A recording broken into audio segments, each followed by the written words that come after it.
పరలోక రాజ్యము దగ్గరలో ఉంది, సమీపించింది, అది స్థాపించబడటానికి కాలము ఆసన్నం అవుతుంది. ఎప్పుడు స్థాపించబడిద్ది? క్రీస్తు ప్రభు చనిపోతే దాని యందు విశ్వసించినటువంటి వారు బాప్తిసం పొందినప్పుడు అది భూమి మీద ఎస్టాబ్లిష్ అవుతుంది. స్థానిక సంఘం, క్రీస్తు సంఘం ఎస్టాబ్లిష్ అవుతుంది. అది అపోస్తులతో స్టార్ట్ అయింది. పరిశుద్ధాత్మను కుమ్మరించి 3000 మంది బాప్తిసం తీసుకుని మొట్టమొదటి దాంట్లోనికి చేర్చబట్టం అనేది స్టార్ట్ అయింది. దేవుని రాజ్యం అంటే అది. అందువల్ల దయతో మనల్ని ఎవరన్నా ప్రార్థన చేసేటప్పుడు నీ రాజ్యం వచ్చును గాక అనే పదాలు వాడుతున్నారంటే అసలు కనీసం అవగాహన లేనటువంటి మనుషులు అన్నమాట.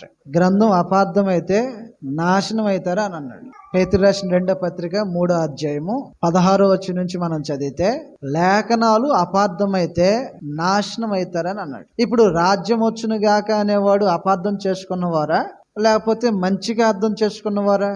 నీ రాజ్యం వచ్చును గాక అని మాట్లాడే వారు ఎవరన్నా ఉంటే అపార్థం చేసుకున్నాడు. అసలు ఆయనకి అర్థం అవ్వాలి ఆ గ్రంథం ఏంటో